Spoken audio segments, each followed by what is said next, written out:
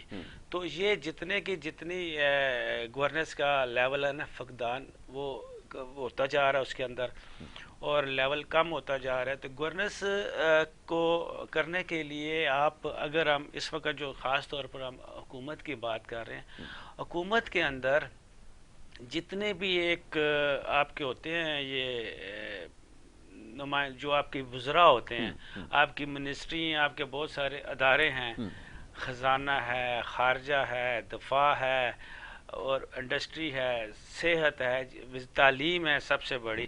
تو اس کے جو وزراء ہوتے ہیں وہ اس قابل ہونے چاہیے کہ وہ اپنے نظام کو دیکھ سکے.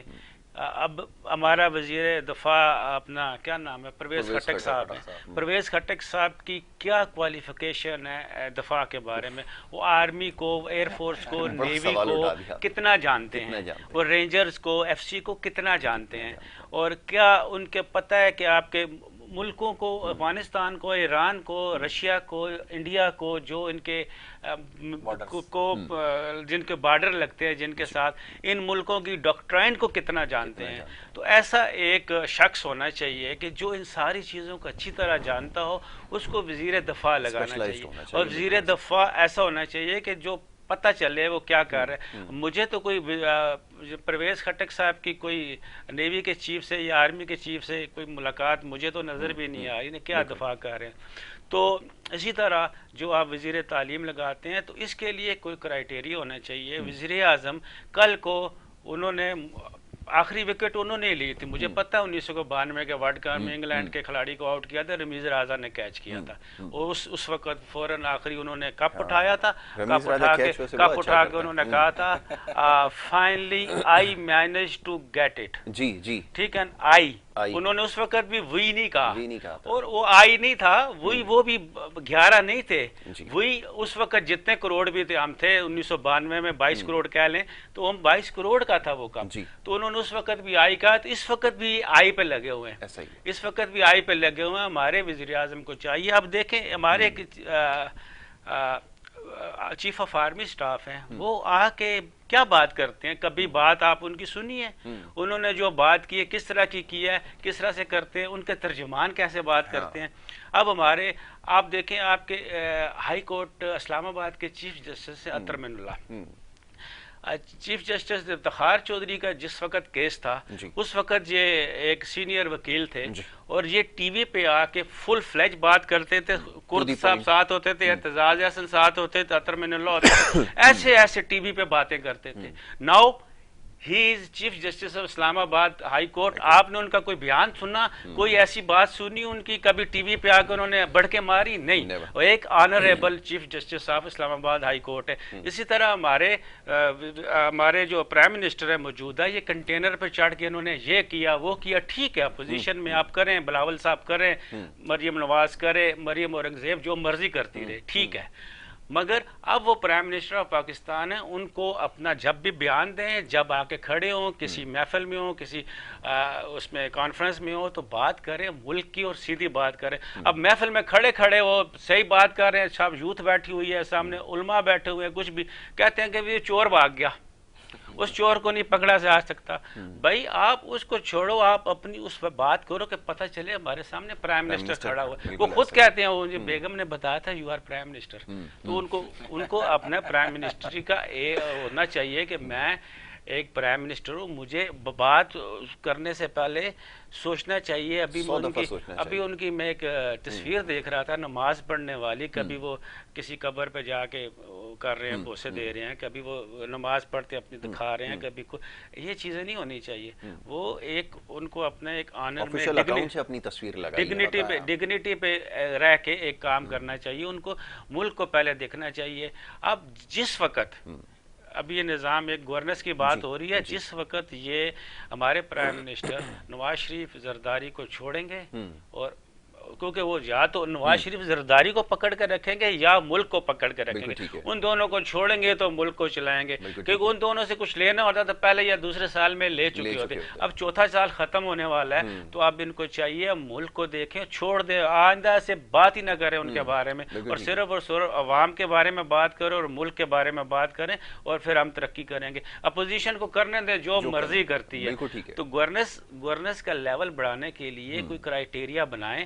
یہ جو آپ کہہ رہے ہیں نا 2/3 میجارٹی اور 18ویں ترمیم ختم کریں گے، اس کی بجائے آپ یہ بل لے کے آئیں اسمبلی کے اندر، اس کو پریزیڈنٹ پاکستان سے اپروو کرائیں کہ پرائم منسٹر کی ٹرم ہوگی 1 دفعہ یا 2 دفعہ میکسیمم لگاتار، یا بعد میں بھی پرائم منسٹر وہ ہوگا جو کم از کم 1 دفعہ چیف منسٹر رہ چکا ہو، چیف منسٹر وہ ہوگا جو کم از کم 1 دفعہ منسٹر رہ چکا ہو، منسٹر وہ ہوگا جو کم از کم اس سے پہلے بھی 1 دفعہ کوئی وزیر یا ایم پی ایم این اے رہ چکا ہو۔ ایم پی ایم این اے کے لیے درخواست وہی جمع کرا سکا ہوگا کہ کبھی وہ کسی قسم کا ممبر، بلدیاتی ممبر یا چیئرمین یونین کونسل کا کچھ رہ چکا ہوگا۔ یونین کونسل والا وہ ہونا چاہیے کہ وہ گلی کا کوئی ممبر رہ چکا ہوگا۔ یونین کونسل کو بھی مزید توڑنا چاہیے، گلی لیول پہ، وارڈ لیول پہ کوئی ایک بندہ کرنا چاہیے، پھر آپ کی گلی بھی بنے گی، آپ کا گیس بھی آپ کو آئے گی، آپ کا عام آدمی کا مسئلہ بھی حل ہوگا۔ تو اس کی ایک ترتیب پوری کی پوری ہمارے ہیں ارشد کسانہ صاحب ہیں، انہوں نے ایک پارٹی اپنی لانچ ابھی نہیں کی ہے، بنائی ہے، اس کا نام ہے عالمی مسلم لیگ، انہوں نے اس کے اندر اپنے یہ پوائنٹ دیے ہوئے سارے کے سارے کہ کس طرح سے گورننس کی لیول کو ہم بڑھا سکتے ہیں۔ بالکل، بہت اچھی بات ہے۔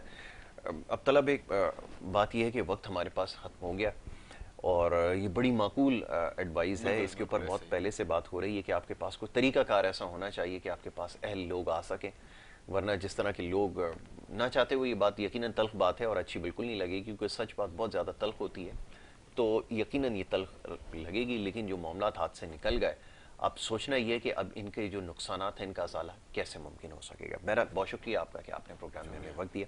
انور صاحب، آپ کا بڑا شکر گزار ہوں، آپ آئے پروگرام کے اندر ہمارے ساتھ شریک ہوئے اور بڑی اچھی بات آپ سے ہوئی ہے، اور یقیناً لوگ یہ بات سننا چاہتے ہیں کیونکہ وہ دل گرفتہ ہیں، اور جو اس وقت صورتحال ہے، جس طرح سے معاشی چیلنجز روز بروز بڑھتے چلے گئے اور زندگیاں لوگوں کی تمام ہو گئی، اس کے بعد وہ سوچنے پہ مجبور ہیں کہ اگر اس طرح کی تبدیلی اگر آگے خدا نہ کرے آئی تو پھر کیا ہوگا، یہ سوچنا ہوگا۔ ایک بریک کی طرف جا رہا ہے، بریک کے بعد واپس آئیں گے، آپ دیکھتے رہیں پروگرام گڈ مارننگ کراچی۔